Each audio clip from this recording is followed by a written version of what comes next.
In this episode of Fictional Hangover, we talk about having a sprinkle of bloodsport, fading to sexy black, punching pirates in the dick, and making things weird by juggling in our discussion of 5 Broken Blades by Mai Corland.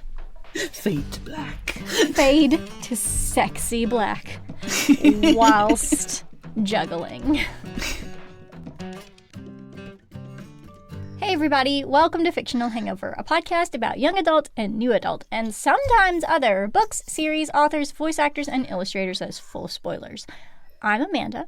And I'm Claire, and today we're going to discuss 5 Broken Blades by Mai Corland. Standard disclaimer.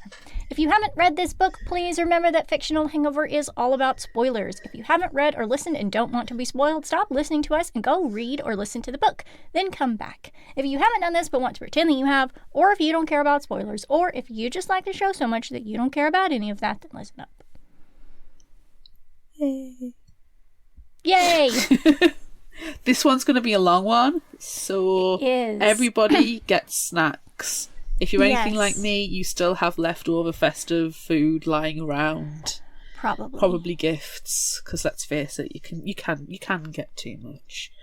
So grab some, grab a beverage, Yes. settle in. So let's just dive straight into some background info. Okay, I read an interview with Publishers Weekly, and they say, you also write children's and YA books. As you set out to write, do you consider the intended audience, or does that come about more organically? And Mai's response is, audience is central to my storytelling. I love how the core of middle grade is getting to know yourself, while young adult explores finding your place in the world, and then an adult looks at, now what? And is this what you want your life to be? There are beautiful stories to be told at every level, but the emotional maturity of the reader is primary to me, and that is very important, and that is a very good descriptor of the differences between the books that we cover on the podcast. I like that she was very clear with her differences between young adult and new adult and adult. I'm sure she was when we spoke to Mai Corland for the new Indie Spotlight as well. There's been a few interviews we've done recently where we've talked to authors who cross the boundaries between YA and adult, and they have a very clear and are able to very easily, I know Lily Sparks did the same, convey the differences between, and it just makes so much freaking sense.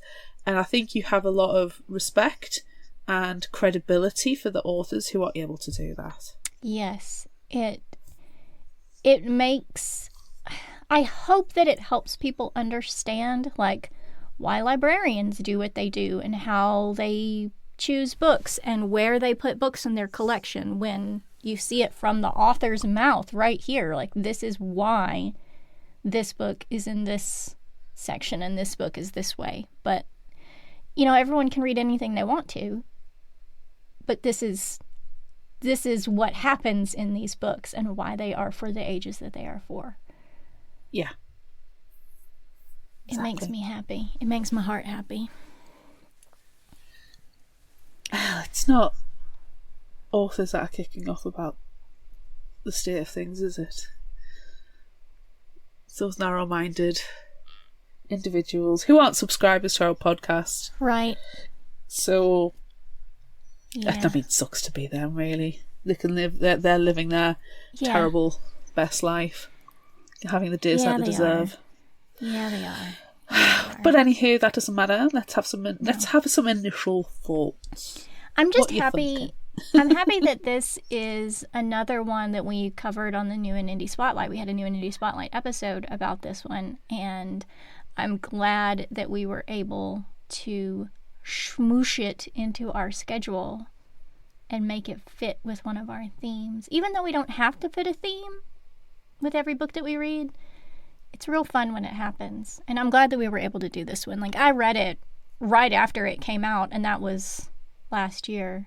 So I'm happy that we're finally covering it. I like to try and fit the themes as much as possible in January, and I think we do a pretty good job of that. Yeah. This month's theme is Shh, Don't Blow My Cover. Yes. So, I mean, it could be something like this where there's assassins, or it could be next week's episode, which is Clown in the Cornfields. They've got masks, anything where you are in disguise. So it's very broad. And you know we love a hashtag tenuous link TM. We do. And another reason why I'm happy that we're covering this book when we are is that book 2 just came out. Yay! Yay! So it's perfect timing. It is. I would love... My initial thought is I want to see this as a live action series, or even better, like a Castlevania style anime. Yes, that would be great. I think it would be amazing. It would translate so well into a visual medium. Yes, I agree. I would love to see it. I would watch it. I would be there, front row with popcorn, or sitting on my couch. Also with popcorn. I was going to say it's also with popcorn. Popcorn is involved, yes. Popcorn is always involved. Yes. Popcorn is key. Yes, definitely. Okay, I think we should dig in, because like you said, yes. This is a long one. It is. There's lots of different characters, too, by the way, everyone, just so everyone knows. And also, if you go and listen to audiobook, it's amazing, because each segment is narrated by a different person, so that's fun. It is. Yeah. Okay. Royo, City of Umbria, Yusan. Royo finally collects his money from the old merchant after beating up someone on his behalf. The merchant didn't pay for a kill. Once paid, he heads to the butcher and ale, taking his usual seat. The tavern keeper, Yuri, knows what Royo does, but looks the other way. Yuri tells Royo someone very pretty has been looking for him. Royo says he isn't interested and won't go to the fancy Black Shoe Inn she's staying at, but his curiosity is piqued. Royo is thinking about another pretty girl, but it can't be her, 'cause he killed her. Oh, no! Murder in the first chapter. Yes! Yoon, City of Uton, in Falor. Yoon is being hunted. Once a prized hunter, once a prince. He is now the prey and goes by Donnell, avoiding the people he owes a lot of money to, but someone finds him.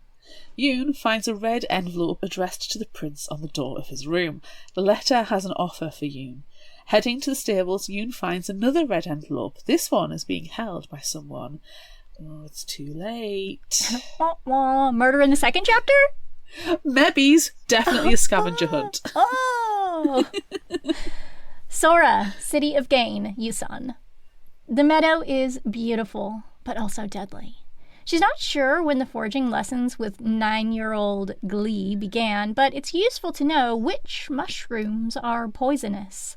A chill goes down Sora's spine. The Count, Siak, is there, and the gods know how much Sora hates him. Same, Sora, same. But it's a shame the gods don't grant wishes to girls like Sora. Siak hands Sora a calling card, the name on it, her latest mark. She is to kill that mark tonight. His body should be cold by dawn. Then Siak will allow Sora to see her sister. Motherfucker. He's an asshole. He really is. Royo heads back to his rooms, going through the hidey holes and secret places to gather the gold pieces he's accumulated over the last decade. Counting it out and satisfied, Royo hides the gold again. The last small bag he puts into his jacket pocket and finds a card. It says, Royo, the Black Shoe Inn, tonight I have a job for you. Who did this and when, and did it happen in the tavern? Okay. Though his gut says not to go, Royo heads out into the night. Sora looks like perfection in her thin, see-through dress and bright red lipstick, and Amanda swoons. She has nowhere to hide a weapon as she enters the rooms of her mark, Marcellus Scylla. Acting is her only defense as he grabs and gropes her, climbing on top of her. She lets him kiss her. It doesn't take long for his tongue to swell and the choking begins. Yay! He's as good as dead. Yes. Ah. He's as good as dead as Sora stands up and leaves. When she arrives back in her room, there's a card summoning her to Siak. Angry, she complies, mostly because she's already taken off and burned her dress, and now she's got to put on real clothes. God damn it. When you're in your fat pants, that's all you want to be. That's all you want to be. God. Siak has a bargain for her. One she cannot refuse.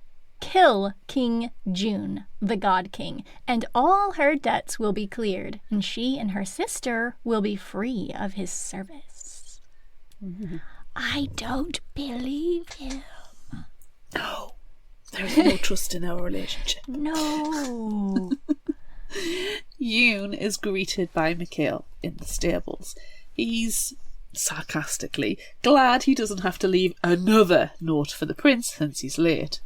Mikhail is an assassin, and Yoon fully expects this to be a trap to kill him on behalf of his brother, and yet Mikhail does not. Since death is not on the cards at this moment, they retire to Yoon's room at the inn to talk. Mikhail has a proposal for Yoon to kill his brother, the king, and take the crown for himself. Okay. What's Mikhail's price, and who is the benefactor of this scheme? Mikhail isn't a spy master for no reason. His reasons are his own, and his face reveals nothing. As for the benefactor, it is the Queen of Catan, Yoon's sister. I don't want to be a part of this family. It sounds like too much drama. It does, yes. It's like a soap opera. Eri, city of Umbria, Yusan. Eri is cold and nervous. She planted a card on Royo, and he's yet to come to her. Suddenly, there's a knock on the door, and a small boy is delivering a message. There is a man here to see her, and right now, in my head, all I can think of, there is a message for Dr. Seward in the lobby. And then...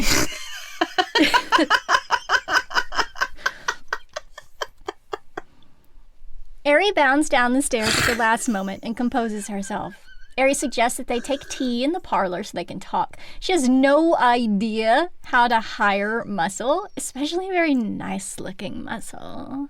This is no time to be horny. Eri, stop it. Stop it. Eri introduces herself and tells Royo she needs him to protect her on the journey to Tamneki, the capital of Yusan, so she can kill the king. This is a treasonous conversation, and Royo starts to leave, but Eri is very matter-of-fact and not bothered by Ling Chi, death by 100 cuts, the price for treason, and instead pulls out a purse with a giant diamond in it. She's been offered 500,000 gold for the job and is willing to cut Royo in on it. Regardless of her success, he will get to keep the diamond. Eri isn't bothered by the supposed godlike ability of June. She knows his crown is magic, made of Ethereum. Eri leaves Royo to consider her offer until the next day. Yoon has had to leave most of his possessions behind as he travels out of Falor. He's not happy about that. He's also not happy going back to the country where there is a bounty on his head. That's understandable. Mikhail is very casual about the whole thing. He's also casual about dispatching the highwaymen who ambush them. Bloodlust makes Mikhail very attractive, but Yoon already found him attractive in the years before he was banished from his kingdom. Dealing with the highwaymen has also put Yoon and Mikhail behind on time, which isn't great because the Samrock, enormous black birds that like to hunt in the dark, they're somewhere around here, and the sun is going down. Wah, wah. But at least they're hot and sexy while they're running from the Samrock. Oh, you know they're pulling like Zoolander style like expressions as well. Blue steel. Of course. Sora is visiting her sister, Daesum. Both were sold by their parents to Siak, but only Sora was taught poisons. Daesum was too sickly, and it wasn't expected that she would survive. Well, she has survived, and is beginning to thrive, though is smaller and weaker because of her illness. Her mind, though, is sharp. Sora tells Daesum she has been offered their freedom, and Daesum understands it as an impossible task, though Sora won't tell her the specifics. A game they often play, What Would You Do If You Were the Queen of Yusan, comes awfully close to the truth. Sora says if she were to become queen, she would make the king's death look natural. Daysum says that that's what happened with the Queen of Catan, who would be acting regent in the king's death. Interesting. As their short time together ends, Sora is sure she's missed something vital. She wishes she heard what Daysum whispered to her, but she has trouble hearing in one ear, because of her poisoner training. Yoon and Mikhail are on the outskirts of Tail. A stupid horse, camel, half-breed things aren't moving fast enough, and the sun is going down, and neither are willing to light the lanterns because of the Samrock threat. It doesn't matter. A loud call rents the air. The Samrock are close and getting closer. Another cry. This one sounds like a war cry. As far as Yoon is aware, no one has taken down a Samrock. They dismount from their hamels. I love the name hamels, by the way. And make a lovely, tasty treat for them. Yoon and Mikhail run, and Yoon pulls out his crossbow, though it's pretty ineffective against the giant birds from hell. One attacks Mikhail, and the only thing Yoon can do is use himself as a distraction. Then Yoon hits a bolt through the Samrock's eye, which is nice and squishy. It's enough for Yoon to grab Mikhail and run into a tunnel, safe from the Samrock. Yoon has a feeling that Samrock won't forget him. Oh no. Also, now I can just imagine him using himself as a distraction, and it's also Zoolander-ish. Oh, completely. It's just blue steel everywhere. Mm-hmm. After careful consideration, Mikhail isn't a fan of Samrock. It took careful consideration. He's also surprised Yoon risked his life to save him. Yoon finds a torch and lights it, allowing them both to see the cavern they're in and look at the damage the Samrock caused. Yoon hands Mikhail a drug pouch and begins doctoring the wounds. Mikhail has always loved Yoon, but realizes he's no longer the brattish prince he once knew. With Samrock still beating down the tunnel entrance, the blood loss, and the drugs Mikhail has taken, he can't stay awake. Wah wah. The diamond Ari left Royo is genuine, so he accepts the job. Ari is ridiculously excited and a hugger and chatty. With a carriage full of luggage, they set off at the port. The very loosey-goosey plan is Ari will meet up with the royal spy master who will help her kill June. Royo suspects there are other players in the game Ari doesn't know about. Ari secures them passage to Tamaneki in a private suite to boot, insisting that Royo sleep in there with her, something he has never done before. As the ship leaves port, Royo doesn't think he'll see Umbria again. Money has certainly talked. Indeed. Sora has packed her trunk full of pretty dresses and deadly poisons. Siak's son, Taeyong, has been charged with escorting Sora. She hates Taeyong after he gave Daesum scars with his whip, but he was the one who grabbed her arm and dragged her into the forest after his father purchased girls and had them slaughtered, selling off their brothers and sisters to brothels. It doesn't matter that he may be trapped by Siak as well. For a short time in the carriage, they are joined by a hungover, wastrel noble's son who has been availing himself of Siak's brothels. Taeyong doesn't return him home safely because he's altruistic. He wants to ensure a favor at a later date. Surprisingly, Taeyong has instructed the carriage to travel north to Rahway, as they will receive further instruction there. All the way, Sora is imagining killing Taeyong. Gotta pass the time. Yoon and Mikhail have made it to an inn in Tail. Despite Mikhail's wounds, they know they'll need to press on. Mikhail has a scheme. At daylight, Yoon was able to gather their belongings and get Mikhail into the town and to an apothecary for more drugs and to the inn. Mikhail says they need to meet a girl in Rahway with a very special set of skills that will help their endeavour. It's clear throughout the conversation they are both still in love and very much in lust with each other. Curse the gods!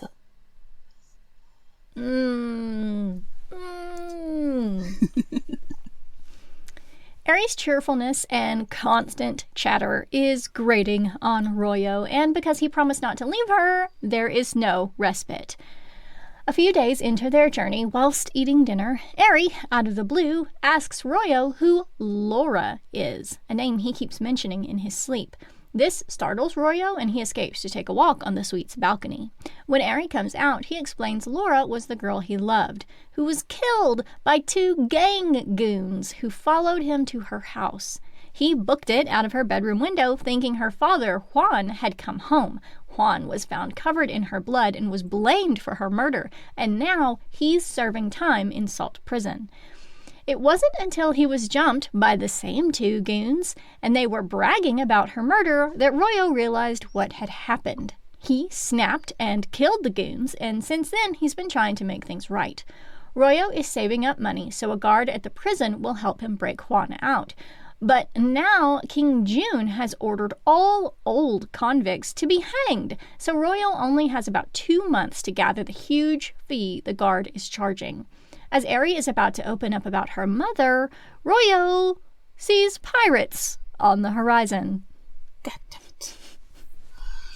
While Sora and Taeyong are travelling the northern road, Taeyong tells Sora that King June no longer leaves the palace since there was an assassination attempt. If he truly was a god king, he would have no fear. Alas, that must not be true. They arrive at Lord Shan's estate off the northern road to spend the night. They are served a fabulous feast, but surprisingly, Taeyong tells the servants they don't need much food and see that the servants are fed instead. Also, Taeyong doesn't expect Sora to serve him. He is happy to serve himself and let Sora satisfy her own hunger. No matter Taeyong's manners or friendliness, Sora has no intentions of thinking kindly of him. He whipped Daesung, which is an unforgivable sin. Taeyong would like them, if not to be friends, to be allies at least. Sora still has intentions to kill him once this whole ordeal is done with. You've got to have a goal. Have your 2-year, your 3-year, 5-year plan. Yeah, of course. Royo sees fucking pirates on a fire ship. Okay. Royo and Aries need to leave the riverboat now. Aries somehow thinks this means she can bring her chunks, but no. Royo tells her to get going without a load of things that will slow her down, especially as they're jumping from a balcony into the water. But the pirates have other plans and start firing arrows in their direction, and then they start boarding their ship. While Royo fights off 3 pirates who are entering the suite to ransack it, Aries will climb down the balcony. Hopefully, the pirates still on their boat won't see her. Unfortunately, 2 of the pirates scream as they're being run through and pushed overboard, drawing attention. More pirates rush into the room, their arrows flying, pirates getting hit in the dick and screaming, throats being slit, and lots of howling. They're really very noisy pirates. They're so noisy. Before more pirates come, they both dive into the water, and Royo wakes on the deck of a rowboat, not in the cold water. What the fuck? Aries hands him an oar and tells him to row, and yes, you're welcome for the save. As they row away, Royo can see 2 ships in the distance, both of them on fire. Oh, that's bad crack. Damn. Everything hurts Mikhail as the Samrock wound throbs and burns and drug withdrawal kicks in. He'd much rather be in bed with you than picking out an ass. It's donkey ass. Get your mind out of the gutter. Nope. It's always in the gutter with these 2. Always all ass. the time. Oh, completely. They need the ass to continue their journey. As they plod along through a gorge, they talk about all the murders Yoon committed for sport. Bloody princes. He would take prisoners from idle prison and hunt them down. Rumour has it there were 13 men. Mikhail is sure it's more than 20, but the last one Yoon let go. Jewel was a magistrate who sold his daughters, but was trying to find them again. Jewel was not sorry for what he did, only that he got caught. But he asked that his children know he did try and find them again, but June couldn't take the shot. Lies! June may be an excellent shot, but he's a terrible liar. As they travel through the gorge, though, it's still light. However, they hear the unmistakable shriek of the Samrock echo around them. Eri is impressed how long and how far Royo has been able to row them away from the pirates. And that's after watching him fight and kill for her and punch pirates in the dick for her. Yeah, he's real hot. We all kind of swoon about Royo every time. Eri's real horny. Yes. What Eri isn't impressed by is the pile of rocks Royo generously calls an isle and insists they spend the night on. It's hard, cold, and exposed. Wait, what is? I don't think Mind cold. out the gutter. Can't. This isn't Una McKeel. It's always in the gutter, though.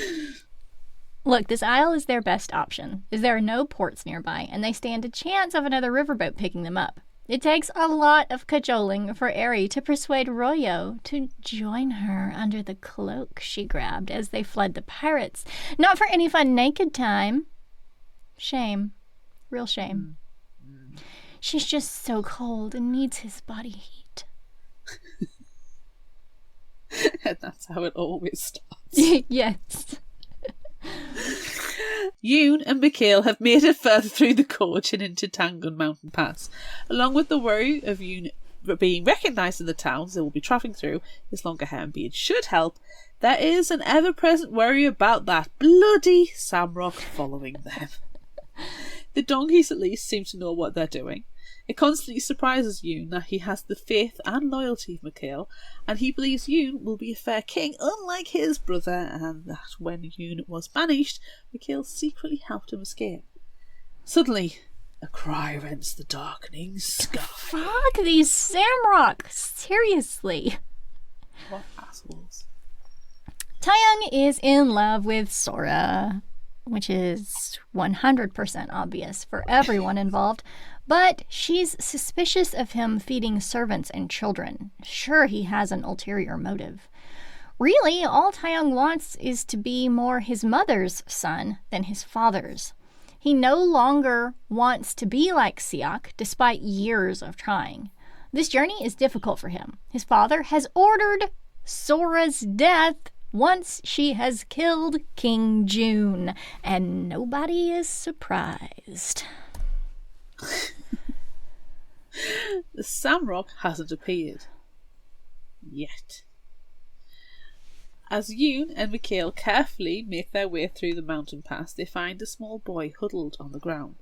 It doesn't feel right to Yoon and he orders Mikhail to leave him, but the royal spy master will not. The boy says bad men attacked his family's wagon, killing his parents and taking his siblings. Yoon finds the bodies of his parents. The mother has also been violated. However, to Yoon, it looks staged. Mikhail loads the boy onto his donkey and they continue on. They aren't even past the carnage, and the boy whispers, "Run!" Ooh. Royo and Eri have survived the night on the isle, and before long, a boat appears on the horizon. Together, they jump into the rowboat and head toward them, and the new boat picks them up.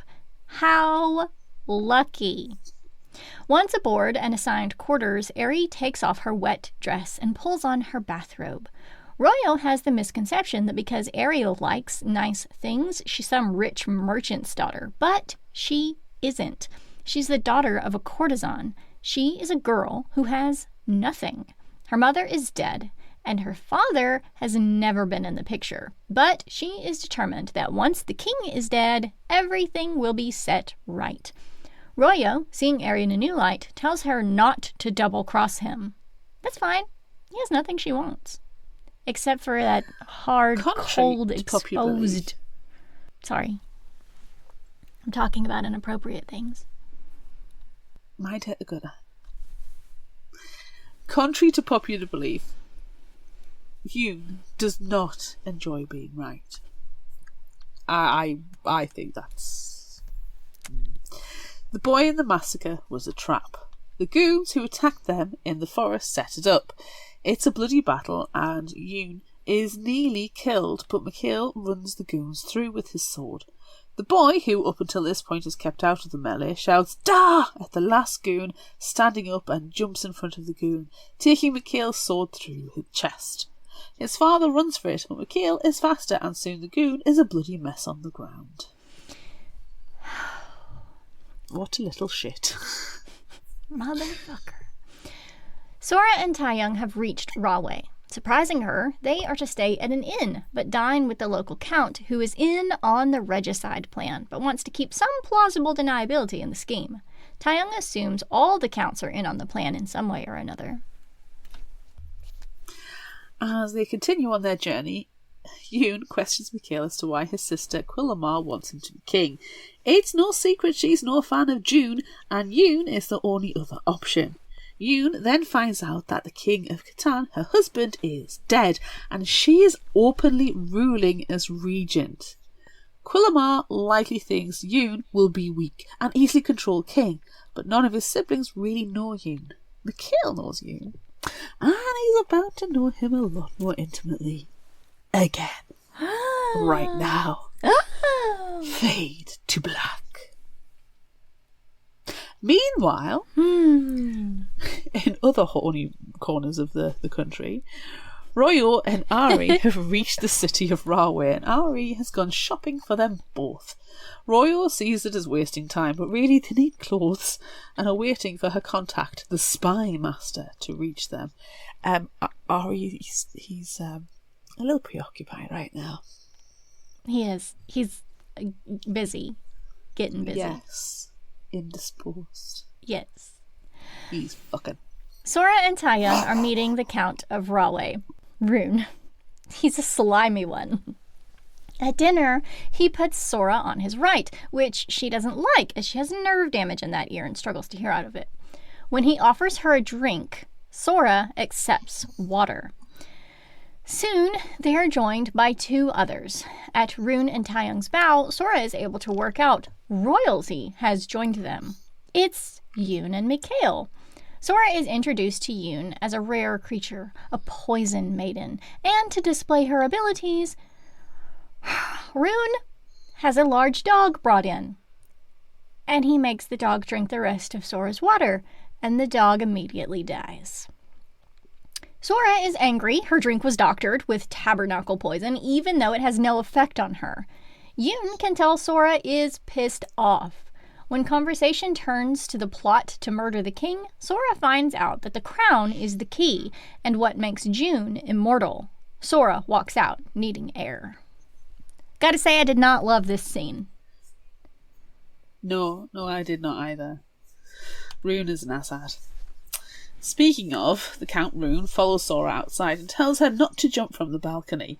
Sora has no intention of doing that. Rune continues talking, telling her about the crown. He isn't doing it to be nice. He hates Taeyong's father and wants Sora indebted to him once all is said and done. As Rune escorts Sora back in, she has two realizations. Firstly, what Dason whispered to her, that she is dying. And secondly, that the crown will save her sister. Oh.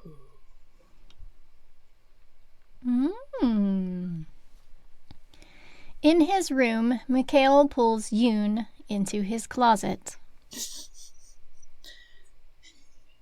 It's not for happy fun times. Oh. Right this moment. Ah. Hang on a second. Okay. But it is the safest place for them to talk. He's impressed by Sora, but Yoon has reservations because of misogyny, which... surprising. Though Mikhail tells him to get over it because their master thief, Eri, is also a woman of astounding skill. Mikhail thinks their best opportunity to strike June will be at the millennial celebrations in only 15 days' time, as he'll be out of the palace for once. Yoon is still reserved, but willing to see Eri's skills. In the meantime, happy fun times. Yay! Ari and Royo have been having a fun night at the carnival in the amusement district of Rahway. Well, Ari has at least. Royo plays Tuko, a hoop game for Ari, but losers at these games are rigged. Ari spots the rigging and tells Royo what to do, and he's able to beat it and win her a prize. A stuffed dragon she will call Royo. As they're walking back to their lodgings, King's guards cry out for them to stop. They run instead. They're able to safely get back to the inn. The next day, Ari, Royo, Sora, Taeyong, Yoon, and Mikhail meet. There's, of course, a lot of sizing up. They discuss the plan to steal the crown, but Ari needs to prove her skill. She makes Yoon wear a hat to act as the crown, sits Sora next to him, and has Royo juggle. That bit was one of my favourite scenes, actually. So good. Everyone watches on from around the room. In a blur of juggling pomegranates, suddenly Taeyong is wearing Yoon's hat, and Ari is standing next to him. 10 hells, what the fuck just happened, and why is Royo still juggling? Well, Yoon is convinced the plan would actually work. Yoon's hesitation is that the crown can only be worn by the royal bloodlines. Someone else apparently tried, and they died instantly, painfully, and horribly. So Ari best not try it on.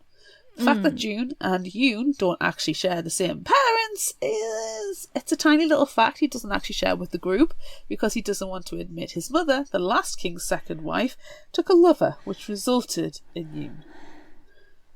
That's an important detail. Yeah. Yeah, it's an important detail. Yeah. Needs to be shared with the group. Probs should share that with everyone. Yeah. Before, demise. They sit around and discuss the scheme. At one point, Ari calls into question Taeyong's presence, since he brings nothing to the group, and it's awkward and delightful for Sora to watch him squirm as he is forced to admit that she is indentured. Ari's questioning raises her and Sora's estimations. They are both here for the same things: money and family. Soon the group begins their journey to the capital, and when they're talking, Yoon finds out about June's mass execution order to take place after the millennial celebration. Mikhail asks if he would uphold it. Yoon says he would not. In other realizations, Yoon is sure Taeyong's father owns Chul's daughters, Sora and Daesum. It's a little awkward to admit that you attempted to kill him in a, just a small, just a little bit of bloodsport. Just tiny. Just a pinch of bloodsport. An amuse-bouche of bloodsport. Instead, Yoon accuses Taeyong of being in love with Sora, which Taeyong admits is 100% true. Yeah, duh. Meanwhile, Sora and Mikhail have taken a liking to one another. Not romantically, of course, but they do have a sort of kinship. The assassin time, I believe. Yeah. Murder, death, kill. Yes. The group reaches a rest stop in Capricia, and everyone takes the opportunity to stretch, eat, and wash up. It's very funny because the men don't want to look like they're stretching and aching from the ride, and it's like, well, why? It's whatever. Ari goes to the washroom, followed by Sora, and when Sora comes back, but not Ari, Royo gets worried. Everyone else except Sora is rather relaxed that a key component in their regicide scheme has gone missing, and accuses Royo of overreacting. Even Ari, when she comes back, she went for a walk and to send a message to her father. Ari doesn't seem to understand that she's paid Royo to look after her and can't walk away. He also likes her, but, that's beside the point. We're not talking about that right now. Eventually, they apologise to each other and promise to stick close, or at least Ari will tell Royo where she's going. Just as it looks like they may kiss, Mikhail comes over and tells them they need to get going. Thanks, Mikhail. Douche. Wah, wah. When they reach the city of Usant, everyone but Mikhail and Yoon decide to eat dinner in a local tavern, despite Mikhail's warning not to. When they enter, everything stops, and it's awkward. There are goons in the tavern, and they've instantly sized up the group. Royo can sense the danger and has instant regret. He orders their meals to go, and when they're brought over, they take the knives from the boxes and secret them away before leaving the tavern and making a run for it. Unfortunately, Royo is hit from behind, and everything goes black. Not the fun kind of fade to black either. No, not the sexy fade to black. Ari is able to reach Mikhail and Yoon back at the inn and desperately tells them that they've been attacked by goons. They head to the tavern and find Taeyong and Royo unconscious on the ground, but no Sora. Mikhail heads into the tavern for answers. After some hard negotiations, Mikhail finds out that Sora has been taken to the barrel house in the gaming district. He then announces that they had colluded to steal a royal courtesan, which is an attack on the king, and they should flee. The goons Scarpa and Yoon's balls deal with them. Oh. And a moose-boosh of bloodsport again. This is a tiny little sprinkle. A little sprinkle of bloodsport. Ho. The group, along with the tavern keeper and his daughter, head to a place called the Mine to retrieve a poison maiden. Not something anyone thought that they would do when they woke up that day. On the way, they find scraps of Sora's dress she's left for them to follow. Eri suggests Mikhail use her as a trap. He can pretend to claim her bounty to gain access inside the warehouse. Royo will go around back, Yoon up high. Mikhail sends the tavern keeper and daughter in first to gather numbers before sending them away. When Yoon gets to the rooftop, he finds no guards and realizes it's a trap. The tavern keeper and his daughter have given them up. He shoots them dead as they run. Just need a little bit, a pinch more bloodsport. Royo realizes it's a trap when he reaches the back, and there's no one guarding it. Inside the warehouse, Sora counts 24 goons. Despite her colleagues' skills, that may be too many of them to take out. There's a knock at the door and Mikhail, Eri and Taeyong enter. After some mild banter, Royo bursts through the back door and everything turns to carnage. This is a big amount of bloodsport. Mikhail and Taeyong wield swords. Royo wields a huge axe. Yoon's balls fly in. Eri uses her speed to get to Sora and unties her, and is also handy throwing her knife. Mikhail is about to be struck down from behind when suddenly the man drops bloody. Everyone looks around and finds Eri is breathless and has blood on her hands. Could she have moved that quickly, or did he just trip? Who can say? Once the fighting is done, they search the warehouse and find it's full of drugs. They pile the bodies up and the crates of drugs, pour oil around, and watch it all go up in flames. As they leave town, Eri grumbles about being hungry. Taeyong is stunned by the fight. Even though he spent 2 years in the army, he's a nobleman's son with minimum exposure to fighting, though Sora being grateful to him might be the real reason he is surprised. They stop at Count Dahl's estate. The Count isn't there, but the servants accommodate them. Ari is very taken with how fancy the estate is, and the lusty tension between her and Royo is building. She even made him laugh. Meanwhile, Sora is coming to the realisation that Taeyong might not be the complete bastard she believes him to be. Taeyong has a heart and actually cares. As they're talking, they see a figure run past. They're being watched. In his patrol, aka walk to cool his horniness, Royo comes across Sora by herself near a fountain. As they spot each other, a blood-curdling scream roars. Samrock? No. Someone's just been killed. I was really hoping it was a Samrock. Same. Somebody's murdered. Yeah. The scream interrupts a very private, hot and sweaty moment between Mikhail and Yoon. After dressing quickly and dashing out, they find everyone else is already congregated, a palace assassin dead at their feet. Instantly, suspicions fall on each other, even though they all have alibis. Mikhail points out, if the assassin were here to kill, somebody would probably be dead. So he was obviously just here to talk. As they strip the dead man of his signature assassin clothing on a gaming table, Taeyong admits that he thought he saw someone in Asan in black clothing on a rooftop after they set the warehouse alight. This is a really bad time to admit that. No one is without suspicion. Speculation eventually falls on their absent host, Dal. In the morning, Dal is still a no-show. A message they received isn't from him either. It's the news that the Eastern Count is dead by a heart attack. Yeah, no. Talk soon turns to calling the whole thing off, but Mikhail insists it proceed, just with a slight amendment. The Northern Count, Beichin, will introduce Sora to June. Only Mikhail knows Beichin was the orchestrator of the entire whole plot. So everybody agrees to continue.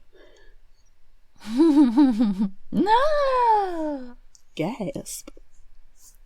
The millennial celebration is the following day. Royal talks to Eri about his concerns. Secretly, she would like to call everything off, but Royo is specifically distrustful of Mikhail. He thinks he killed the assassin. Putting their concerns aside, they go to find the others for dinner.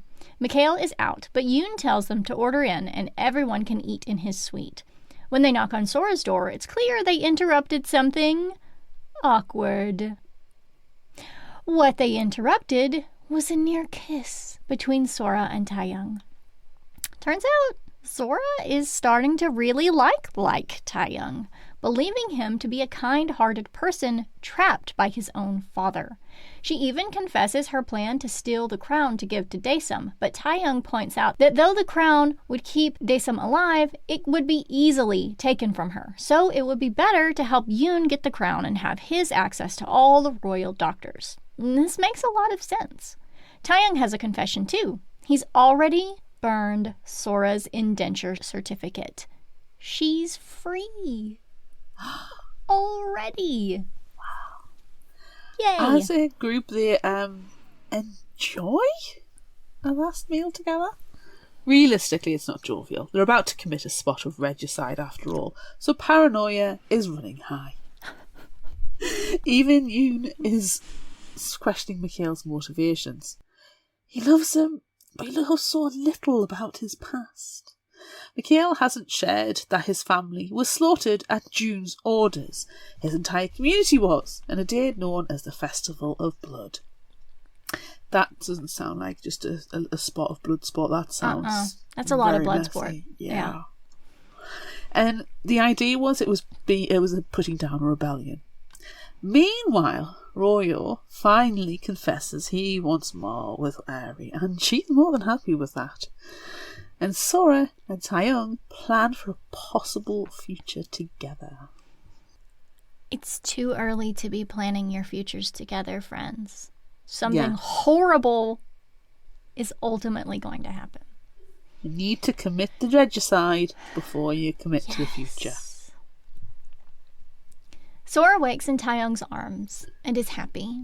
Taeyong will introduce Sora to Beichin as Siak's courtesan, and hopefully he will be so taken with her. He will invite her to the millennial celebration. It works and everything goes smoothly. Possibly too smoothly. Yoon, meanwhile, is pacing his rooms. He's anxious, having visions of his mother, and beginning to question his trust in Mikhail.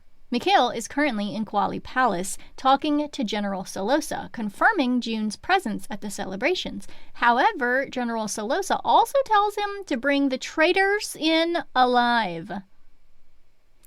Back in Mikhail's office, his second, Zahara, recent killer of Count Dal, tells Mikhail safety in death, implying he should bring back the traitors dead.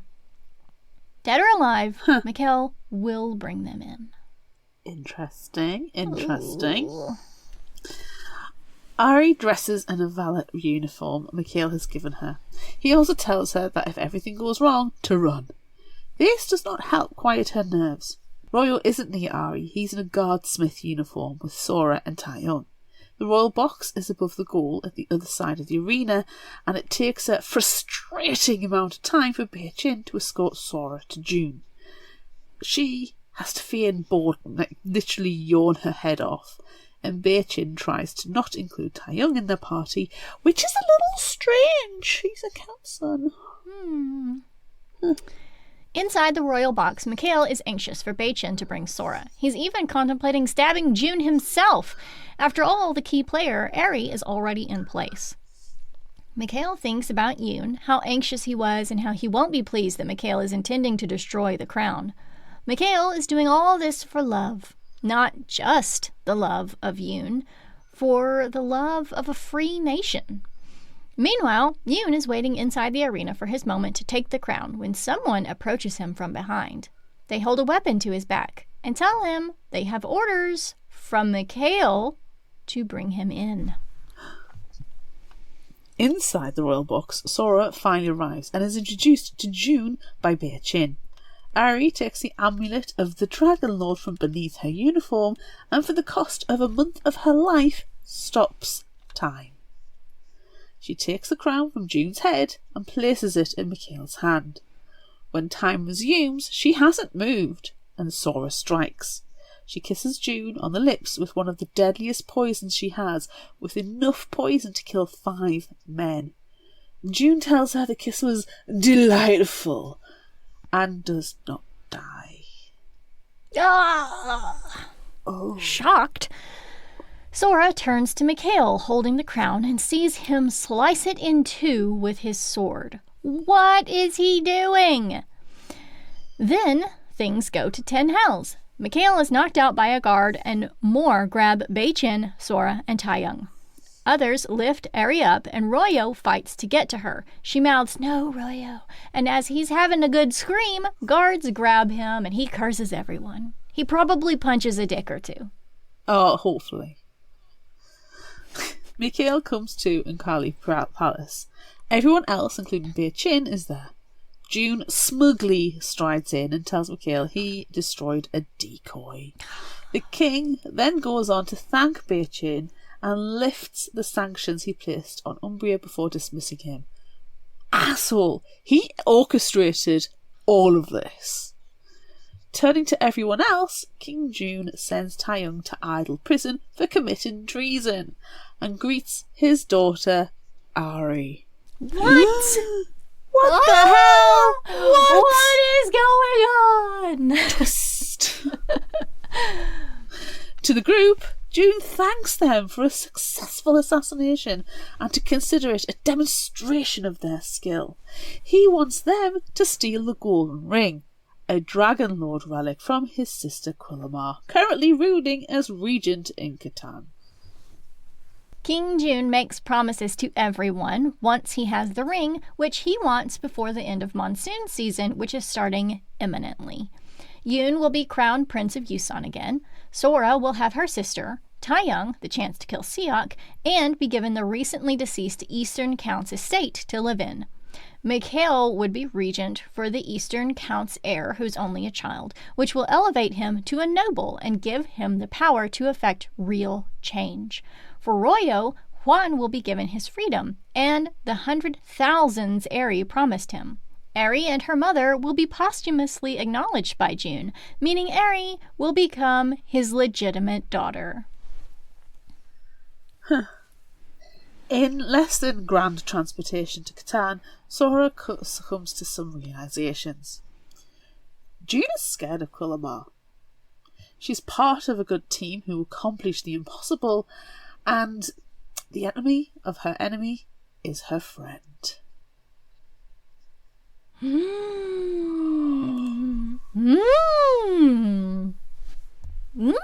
End of book 1.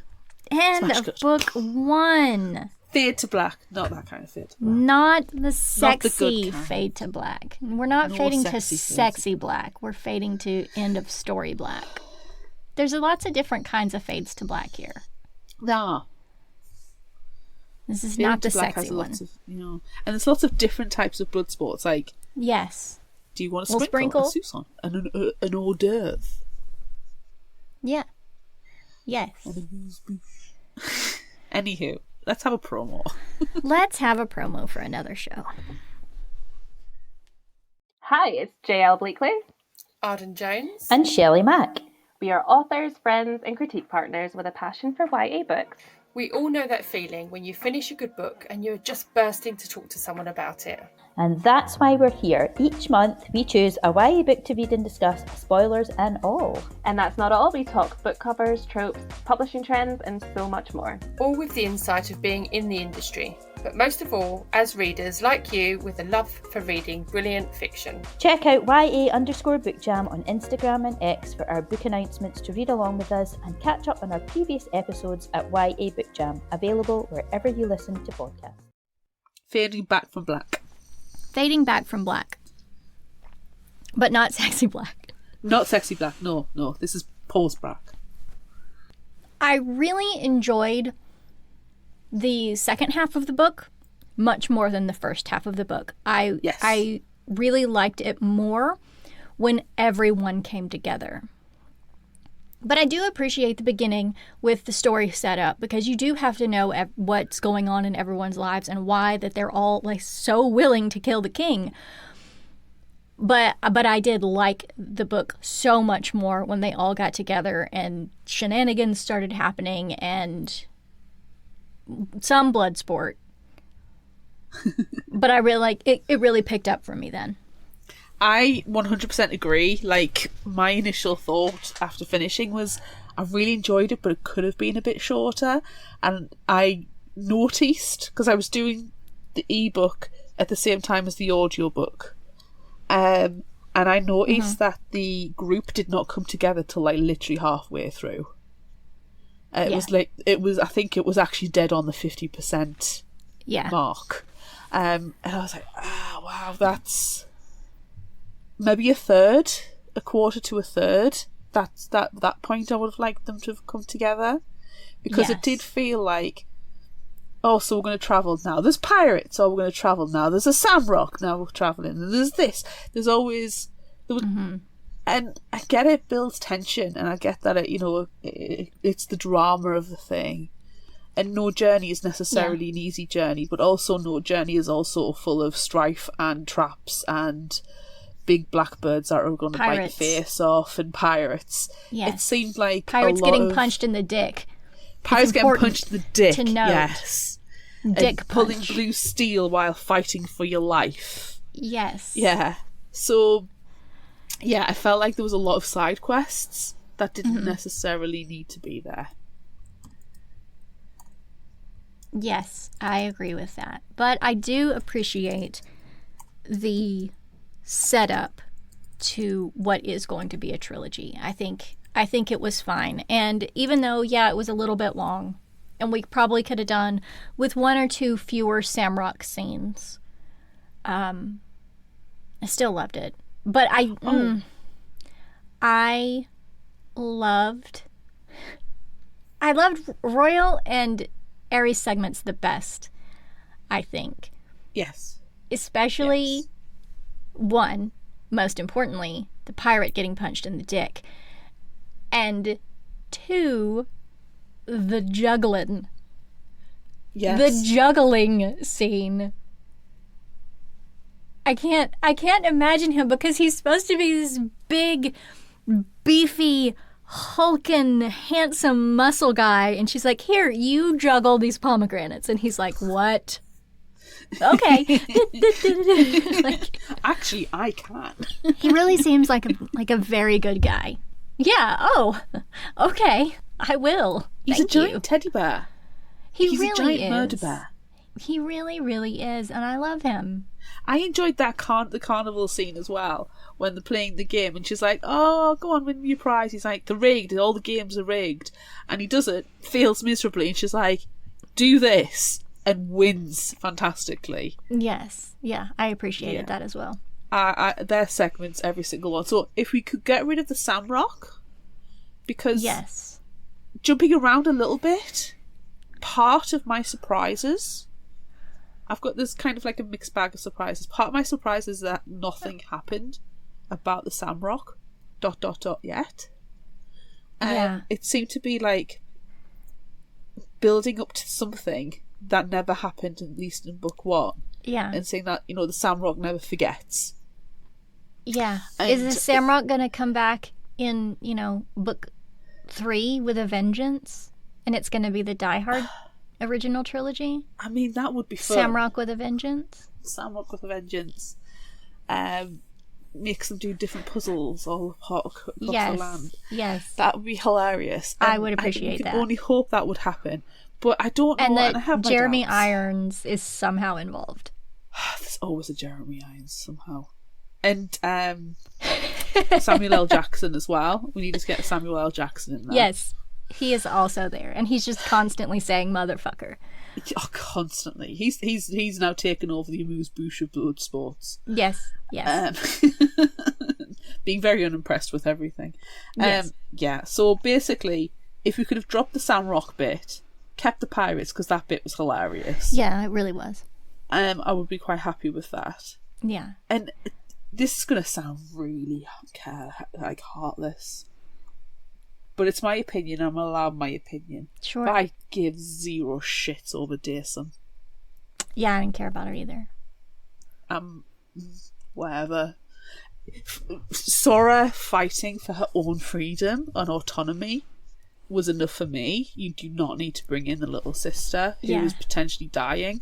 That actually tipped me over to the edge of going, yeah, I'm done with that character. I don't, not necessarily Sora, but Daysum. I don't. Yeah. I think I would have liked more if Sora, yes, fighting for her own freedom, but also maybe just wanting to save children from growing up the same way she did. It doesn't have to be her sister. It doesn't have to be her sister who has a disease and who is dying. Like, yeah.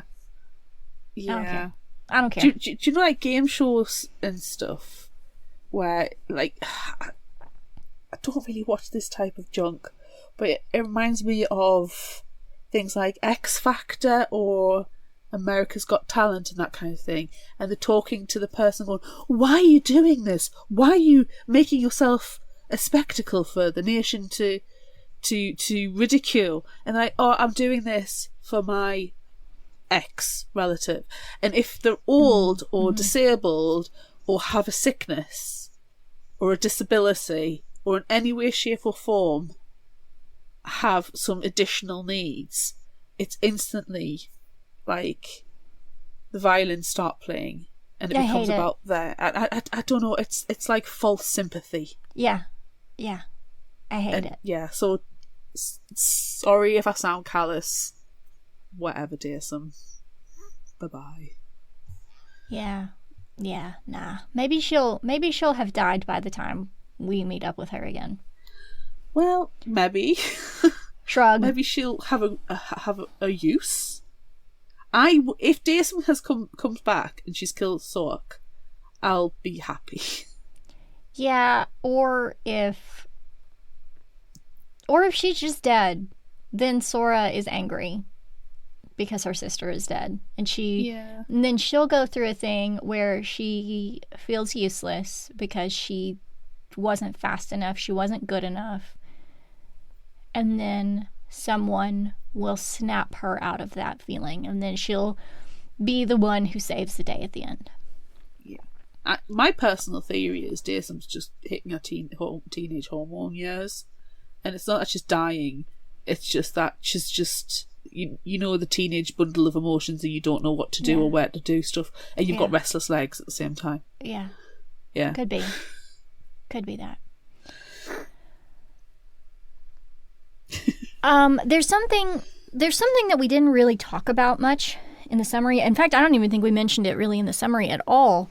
The fact that Mikhail is an assassin and he has a flaming sword. Yeah. And you mentioned that he's an assassin, like, at the beginning of the book. Right. And then refer to him as a spy master all the way throughout. Right. Until he gets back to Quilly Palace. And then he's like, oh yeah, I'm the spy master assassin. Yeah. But the whole thing with the flaming sword is that it is also a dragon relic. And I feel really bad that I can't remember if his is the true one or if his is a mock-up. Because there's one scene where they're fighting, and I feel like there was something said about his sword, and like if they really realized it, it was either if they really realized it, they would know that it is a fake, or if they really realized it, they would know that it is not a fake. And I can't remember. Oh. Does he have a dragon relic? Because Aerie has one. Aerie has the time-stopping amulet that they have mentioned. They kind of mentioned at one point that like nobody knows where it is or what it does, but it's very obvious that this is the relic. Yeah. And they have the crown, and Colomar has the ring, and there's also the flaming sword, and there's also a water scepter that I believe was only mentioned once, and it was just a throwaway line. Yeah. So where's the water scepter? And does Mikhail have the real flaming sword? The water scepter's got to be in Colomar. Do you think she's got it? Well, if she hasn't Or got it, is somebody... there... I mean, there's 2 more books. So does someone else have True. it and they have to go there and get it? Do we still have the ebook on loan to be able to check? Yes, we do. We do a search on the word fake. The search isn't that good. Let's do the word flame. Flames. Flames on the side of my face. Flaming swords are only bestowed by the King of Yusan. Oh no, I think his sword is fake. Luckily, Yoon is in better shape than I am. He scrambles to the torch on the wall and uses my sword to light it before the flame goes out. The poisoned oil in the scabbard makes the sword flame for about 60 seconds before it extinguishes itself. The scabbard is the trick to the whole thing, unlike the real flaming sword of the Dragon Lord. There we go. Okay. Answered. So we've still got that to where's find. the real flaming sword? So that's going to be fun. Yes, I agree. And what's going to happen when they get all 5 of them? With your powers combined, I am Captain Planet. What's going to happen? I was thinking Thundercats. That's also fine. Thundercats, whoa! Yes. They all pull a blue steel, and then everything fades to black. Sexily. Sexily. It all Yes. fades to black. Sexily. Yes. One of the things, can I just say, one of the things that I appreciated most about this book was, even though it's from Red Tower, it's from Entangled Press, it's from that imprint, and it's a new adult, and like all of those include some like spiciness. This one was still a little bit more, it leaned a little bit more, fade to blacky sexily, and it wasn't so intensely sexual as, say, Fourth Wing, Iron Flame. Yeah. So I appreciated that. Yeah, well, I mean, you know I like a spicy book, but I also think it has to be done right. There's a right time and there's a right place, and sometimes it is very much better to fade to black. Yeah.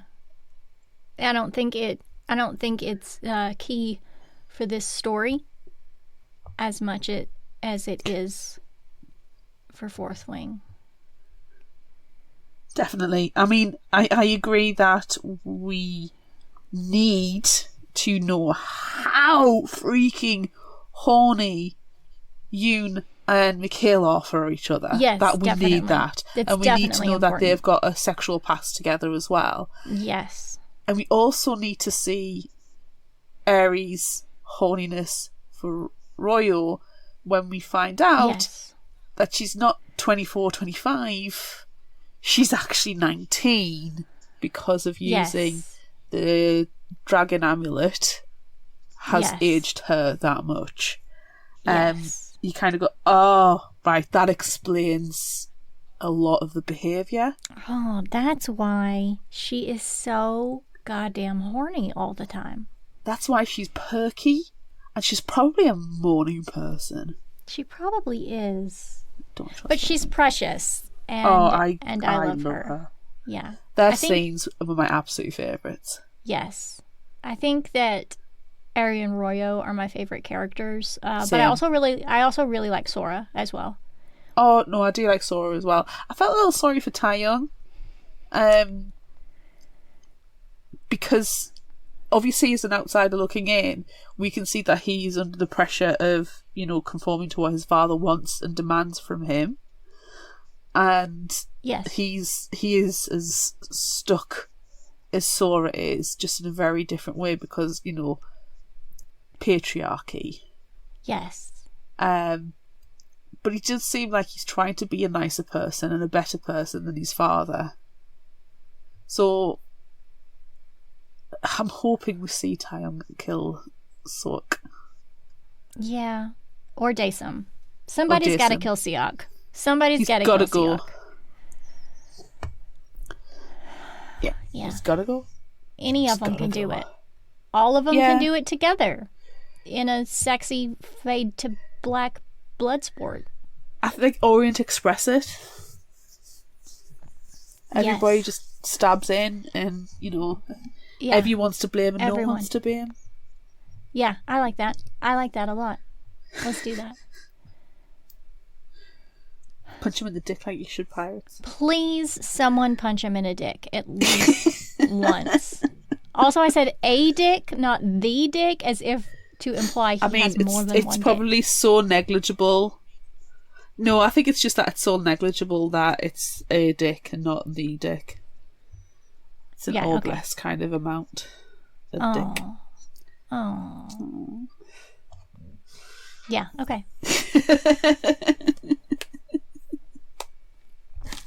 I wonder if in future books, what the ultimate goal really is, and if there's going to be one ruler at the end, and I don't know.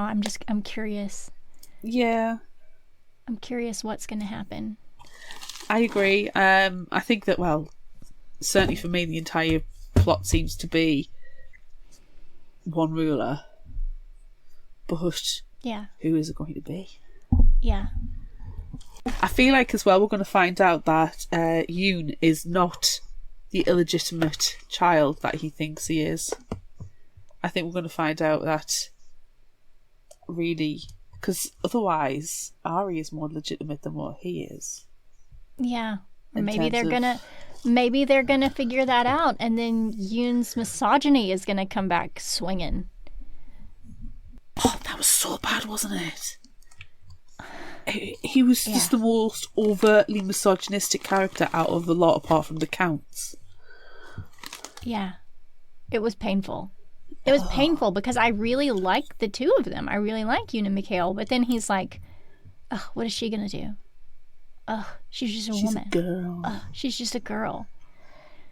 Well, one can stop time, and the other one is literally made of poison. So, I think both of them are better than you.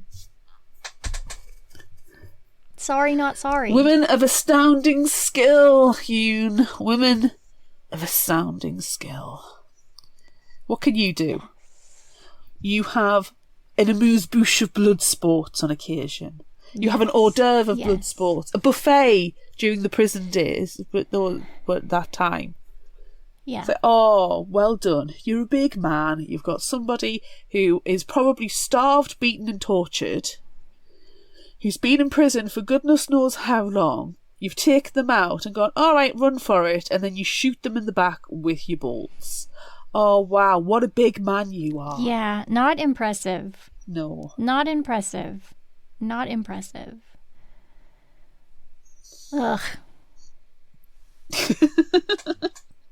What did you think about the twist with the assassination attempt that wasn't an assassination attempt, it was a job interview?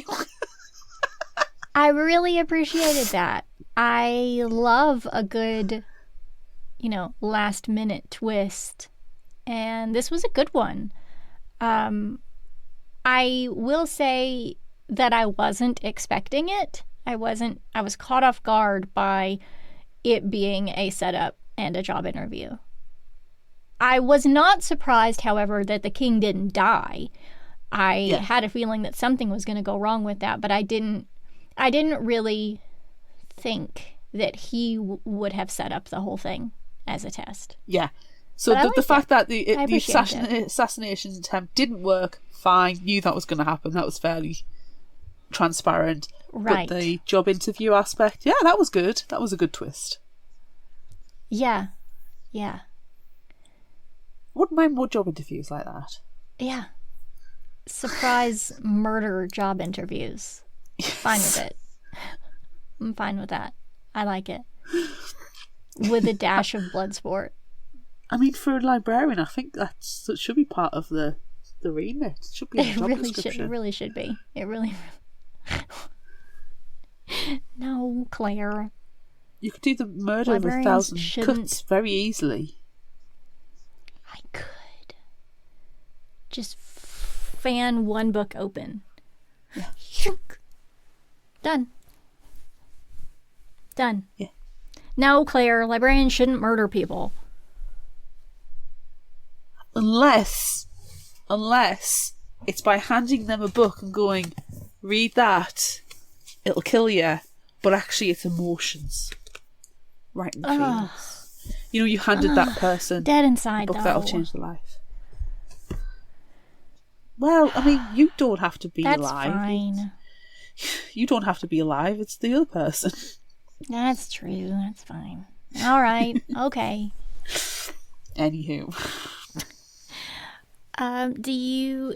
Should we move on to favorite final thought quote? Do you have a favorite? Yes, I've got 4. 3 are not serious quotes, potentially from my life. Yes. And 1 serious one. Good. I'll go for the quotes from my life. Okay. Is it too much to hope for a decent tea house here? Claire. Great, I've made this weird. Claire. I should stop expecting hidden depth out of a puddle. Oh, yes. I do very much enjoy that one. And the serious one, I get it. There are mistakes that can't be unmade, but you try your best to make things right. That's very good. Okay, give me yours. Okay. I'll have to pass on the attempted regicide. Pass. I'm just going to pass. Thanks for the offer, though. I'm going to pass. Thank you, but no thanks. You don't have to trust me in matters of the heart, he says, but do respect my ability to scheme.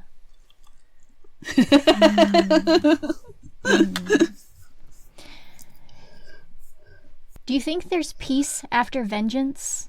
Probably not, but I hope to find out. Ooh. And finally, fuck my entire life. I start juggling. Again, book, real life, Fuck book. My entire life. It's so good. It's so good. I feel like you need to carry juggling balls with you at all moments now. Yes, definitely. Fuck my entire Can you juggle? life. I can't juggle. No, I can't. I don't know how to juggle. I would like to learn. Same. Just as something to do. Just something to bust out at parties. When things get real weird, great, I made this weird. You made it weird by juggling. Yeah. Same. Yeah. Fuck my entire life. So good. It's so good. Okay, is it time to play Would You Rather now? Yes. Yeah. Pew, pew. Pew. Pew pew. Okay, so we asked on social media, you planning a spot of regicide? Would you rather be a thief, spot? Would you rather be a thief, a strongman, a spy, an assassin, a nobleman, or an exiled royal? It's getting it down to brass taxes. On Facebook, nobleman won with 42%. And on Instagram, because it only allows a maximum, I had to split it. Spy won with 62% on one slot, and assassin won with 71% on the other.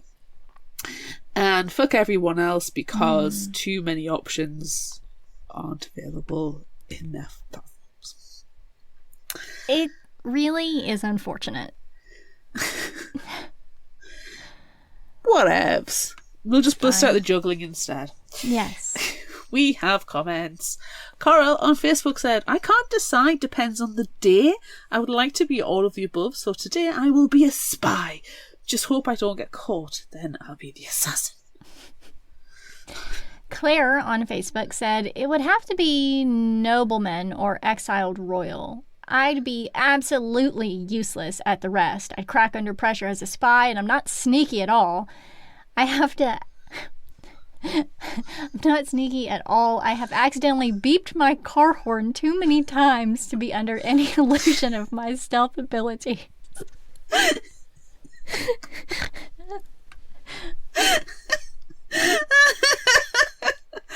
Oh, Claire, that's amazing. I could just see her getting startled too by the car horn.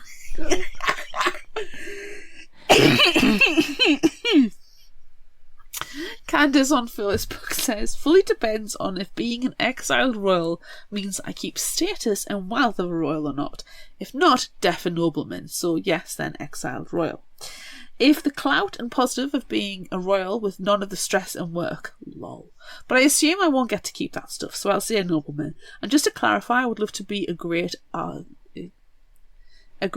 thief, but I couldn't be a thief or a spy because I'd lie very well. I can't lie very well. I don't want to be an assassin because I don't want to be killed. I don't want to kill. Maybe a strongman just sounds boring. Okay, if it were an Ocean's 11 type thing, then a thief would be fun. If I didn't have my own personality, aka hates adrenaline rushes, stress, and lying, lol, I would pick thief. But I'll go for noble for now. Candace is certainly going around Yes. a lot to get to that conclusion. She's thinking this one through. Yeah, I really almost, I kind of wondered at first, was that accidentally Colin's response? And Candace's name was just stuck there because it was a long and a roundabout way to get around to something. Colin has not commented this one. I did ask, and he said he couldn't decide. Wow. Bree on Facebook said, I almost said noble, but too much suspicion in that position. I'll be the strongman muscle that gets paid, then disappears to the circus. Constance on Facebook said, I'll be the spy. I do enjoy gathering intel and observing situations. Katrina on Facebook says, while I'm drawn to spy and assassin, I'm not very sneaky, so I'm going to go for a comfortable life as a noble. And Joe Rowland, author on Instagram, said, well, an assassin would get the job done, so... Yeah.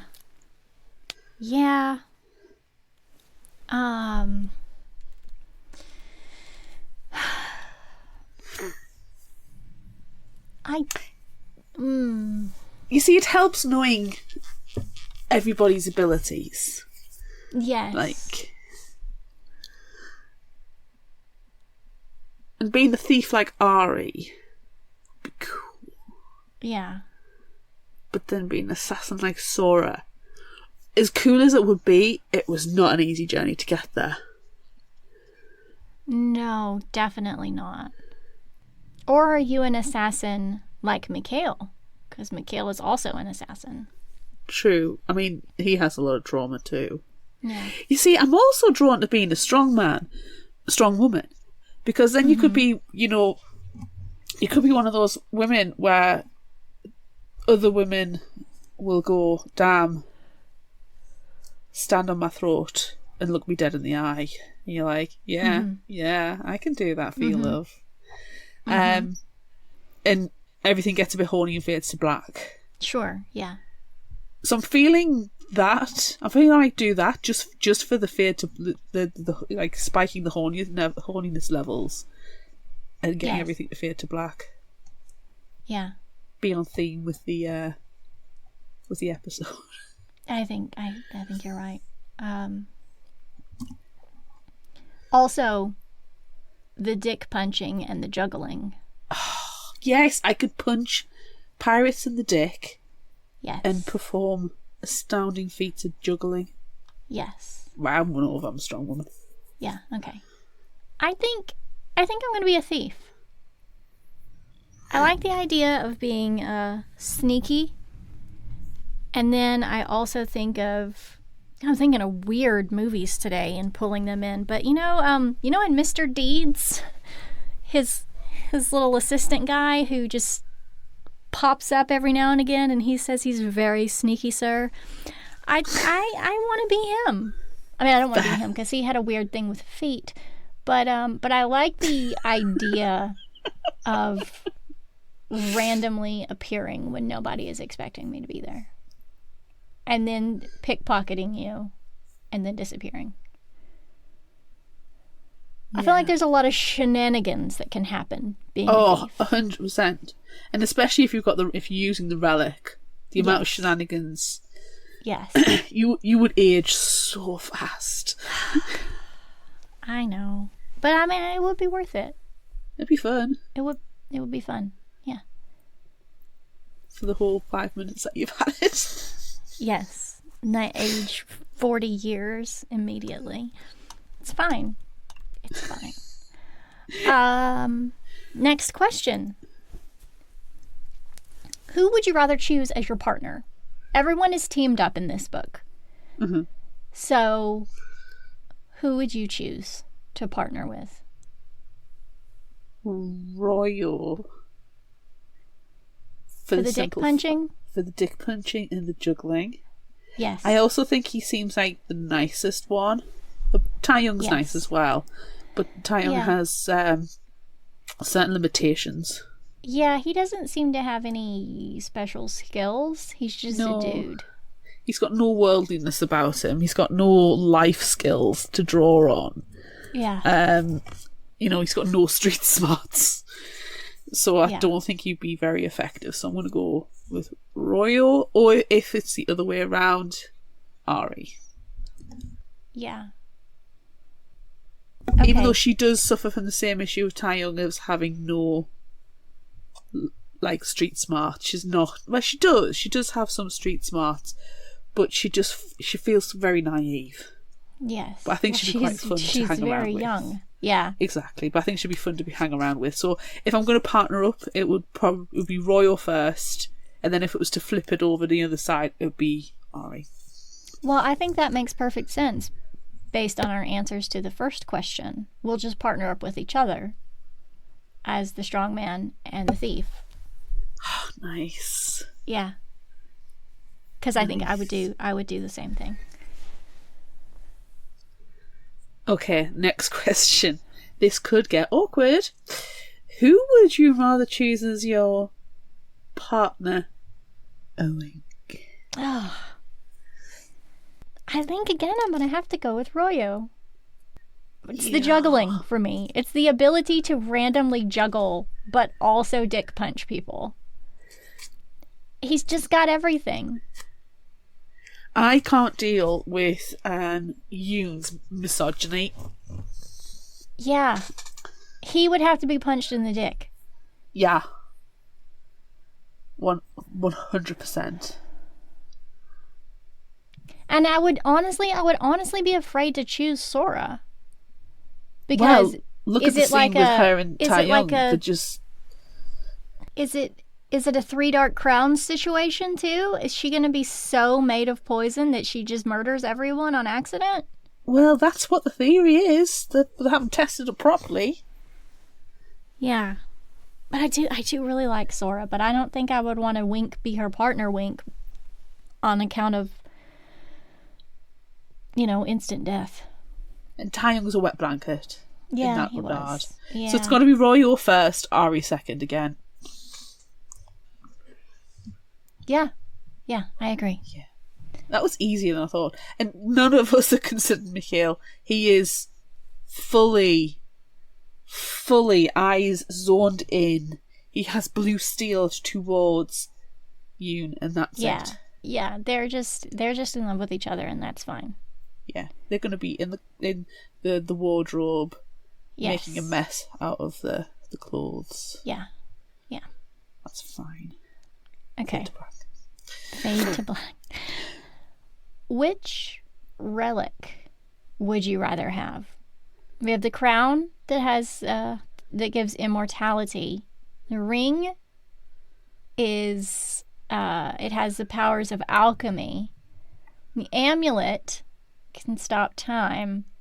And then there's also the flaming sword and a water scepter. Which I almost think we can just set the flaming sword and the water scepter aside. Yeah. I mean, the flaming sword's a flaming sword. Yeah. If it is self-explanatory. Water scepter, I'm going to think, has control over water, but without having encountered it, let's put it off. Yeah, I don't want to give a response to that one yet. No. Like, does the flaming sword, can it control all fire? If the water scepter can control all water? Like, that would be really cool. It would, but we don't have enough information. We don't have enough information on those two just yet. So I think it's crown, ring, or amulet. Yeah. I don't know if I want immortality. If it could fix the creaking bones and the aching back, I'll take the crown. But I don't think it's doing that. I think it's keeping you as is. Yeah. And protecting you as is. Yeah. So it's not making you any worse, but it's certainly not making you any better. Yeah. And on that same vein, do I want an amulet that's going to age me and make me creak and, my nose is bent, my knees are weak, my back is broken. Yeah. So I'm going to go with the ring and go for the alchemy, because I think at least then I can find a tower and do some alchemy and be this, like, eccentric alchemist in the tower. Yeah. Being all weird, juggling pomegranates. Can I ask, is it Castlevania alchemy? Where then you can travel through time, essentially? Well, then that feels like it's taking away the amulet's possibility. But yeah, no, that's stopping time. Yeah, why the hell not? Okay. Or it could be, Well, actually, you can just travel. You can just travel to wherever you want to travel, essentially to hell. But then alchemy is also, turning iron into gold. Yes. So I'm just gonna get my alchemy on in the tower. Okay. Or like a hag in a wood, witchcraft style. Okay. I am still going to choose the amulet for the shenanigans. I think I would. Yes, I think I would. After having fun and fucking shit up, I would probably use it more responsibly. You gotta have fun with your abilities. But then just use it when it's needed. I wouldn't fuck shit up all the time. Only Just some if it of the was time. Funny. Yes. Yeah.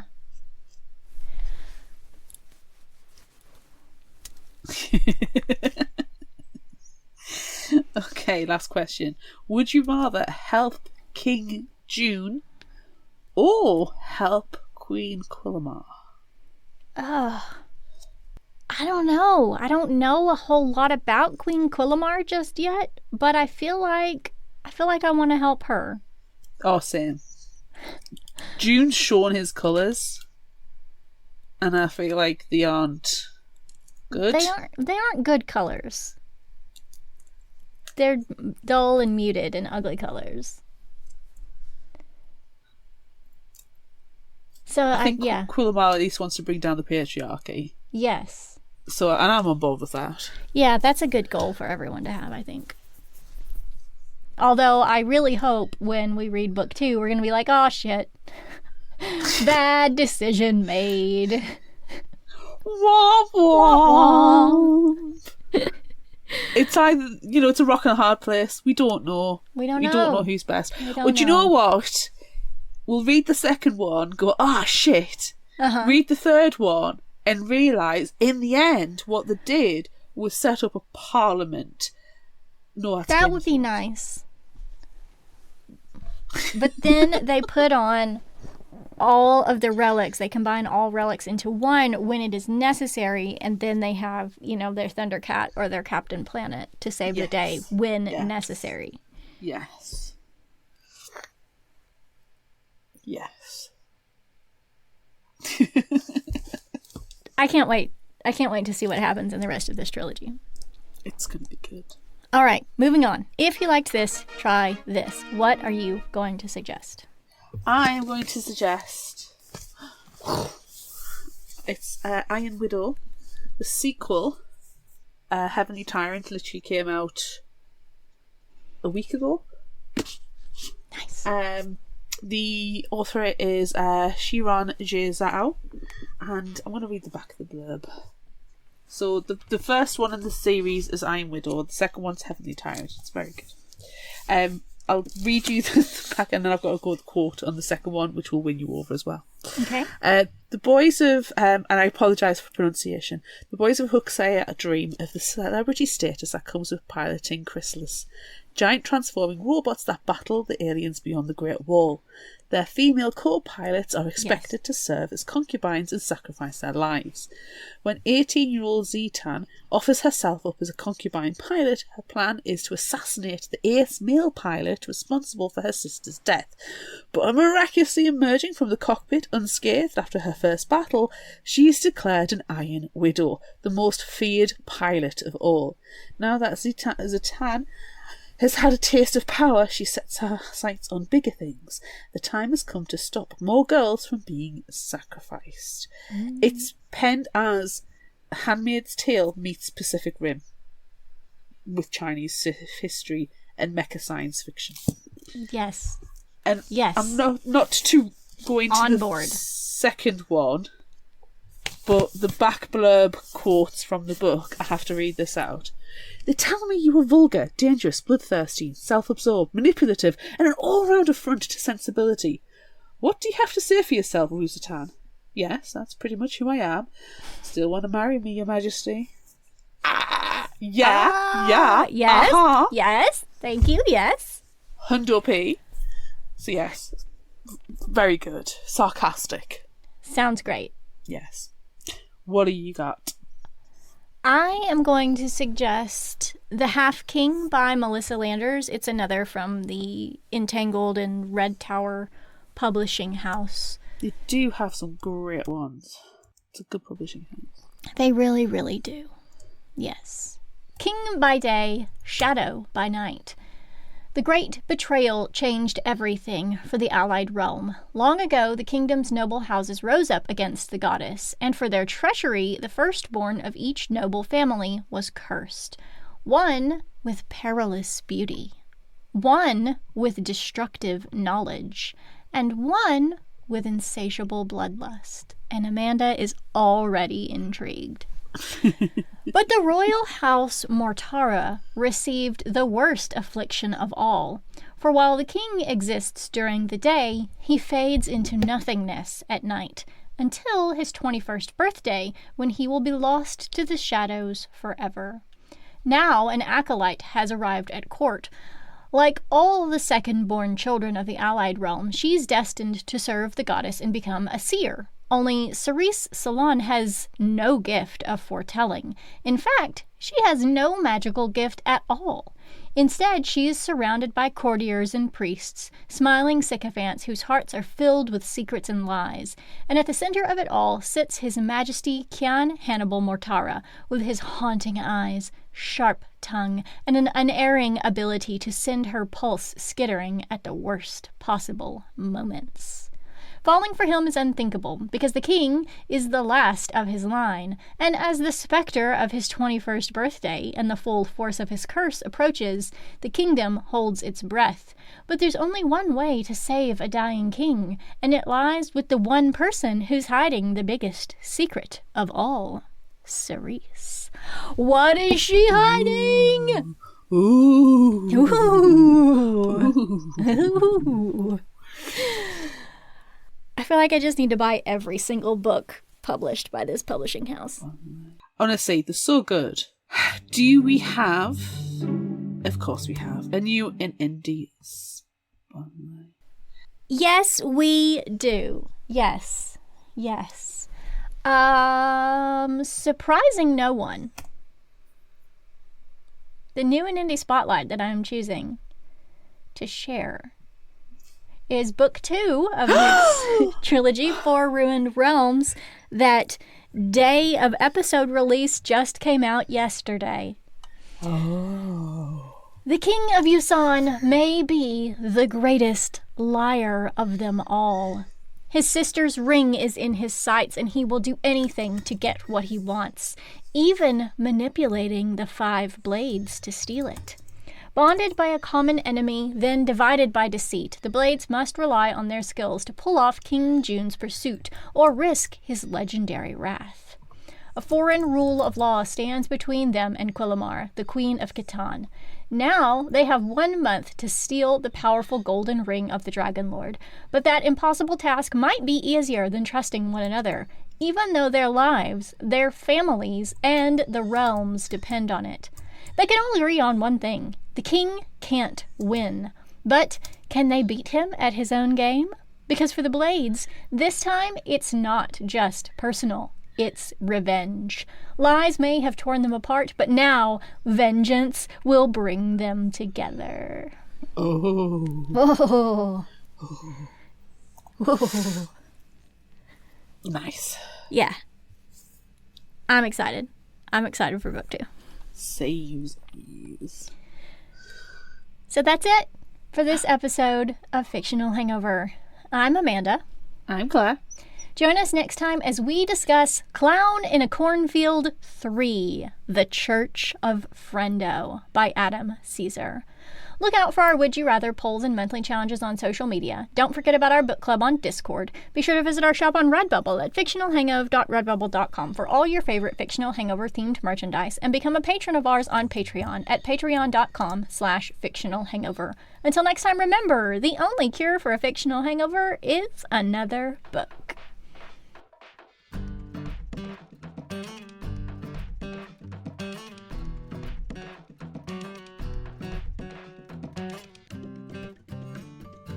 You can find us at fictionalhangover.com and follow us on all social media at Fictional Hangover.